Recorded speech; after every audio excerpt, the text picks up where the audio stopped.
আসসালামু আলাইকুম। ১৯তম শিক্ষক নিবন্ধন সার্কুলার কবে দিবে অথবা ১৯তম শিক্ষক নিবন্ধন সার্কুলার কবে নাগাদ প্রকাশ করতে পারে, এমন আপডেট জানতে চাই আপনারা অনেকেই নক দিয়েছেন।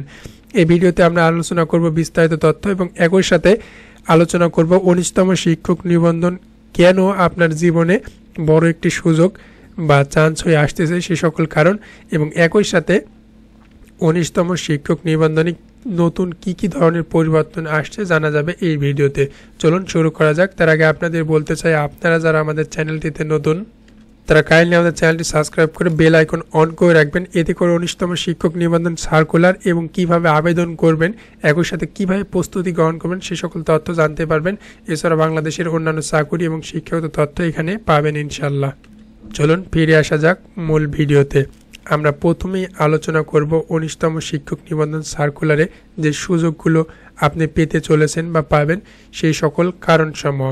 কারণ হচ্ছে আপনার ১৮তম শিক্ষক নিবন্ধনের ফাঁকা পদ ছিল প্রায় ১,০৭,০০০-এর মতো, কিন্তু নিয়োগ দেওয়া হয়েছে মাত্র ৩৩,০০০-এর মতো। এর মানে হলো রিজার্ভ শূন্য পদের সংখ্যা কিন্তু আপনার থাকবে ৭০,০০০ প্লাস। এটা কিন্তু বিশাল অ্যামাউন্ট অফ সংখ্যা বা পদ যেটাই বলুন না কেন। আবার ২০২৫ সালে নতুন করে শূন্য পদ তৈরি হয়েছে কিন্তু আপনার ৫০,০০০-এর অধিক। এতে করে কিন্তু আপনারা ৭০ এবং ৫০ ১,৩০,০০০-এর মতো ১,২০,০০০-এর মতো কিন্তু শূন্য পদ ফাঁকা থাকছে আপনার বেসরকারি শিক্ষক পদে এনটিআরসির। তো এছাড়াও অন্যদিকে যেটা আপনার যুক্ত হচ্ছে ৪টি বাড়তি সুবিধা, সেটা হচ্ছে প্রথমত শূন্য পদের ভিত্তিতে কিন্তু এবার নিয়োগ দেওয়া হবে এবং শুধুমাত্র এমসিকিউ পদ্ধতিতে পরীক্ষা হবে ১৯তম শিক্ষক নিবন্ধন থেকে। আগের মতো লিখিত পরীক্ষা কিন্তু এবার থাকবে না। এবং একই সাথে এবার কিন্তু যুক্ত হচ্ছে সাবজেক্টিভ বিষয়, অর্থাৎ আপনি যে বিষয়ে শিক্ষকতা করবেন এবং একই সাথে যে বিষয় নিয়ে পড়াশোনা করেছেন সেই বিষয়ের উপর কিন্তু সাবজেক্টিভ নম্বর থাকবে ১০০ এবং জেনারেল নম্বর থাকবে কিন্তু ৫০। এছাড়া মাদ্রাসা ব্যাকগ্রাউন্ডে যারা রয়েছেন তাদের কিন্তু সাবজেক্টিভ নম্বর আসবে আপনার ১৪০। এই মোট ২০০ নম্বরের এমসিকিউ পরীক্ষা অনুষ্ঠিত হবে প্রথম ধাপে, এবং দ্বিতীয় ধাপে কিন্তু মৌখিক পরীক্ষা অনুষ্ঠিত হবে, লিখিত পরীক্ষা নেই। এবং প্রথম ধাপের যে আপনার এমসিকিউ পরীক্ষা অনুষ্ঠিত হবে সেখানে কিন্তু ৫ নম্বর ৮০, অর্থাৎ আপনি সাবজেক্টিভ এবং জেনারেল দুটো মিলিয়ে সর্বনিম্ন ৮০ নম্বর পেলে কিন্তু উত্তীর্ণ হবেন বা পাশ করবেন।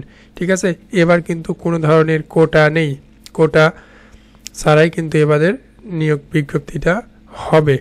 এবার গণবিজ্ঞপ্তি কিন্তু থাকবে না, সার্কুলারের মাধ্যমেই হবে এবারের নিয়োগ। তো এবার আসি মূল পয়েন্টে, আপনার ১৯তম শিক্ষক নিবন্ধন সার্কুলার কবে দিবে। স্বাভাবিকভাবে আশা করা যাচ্ছে ইনশাল্লাহ এই সার্কুলারটি এই নভেম্বর মাসের শেষেই কিন্তু প্রকাশ করা হবে।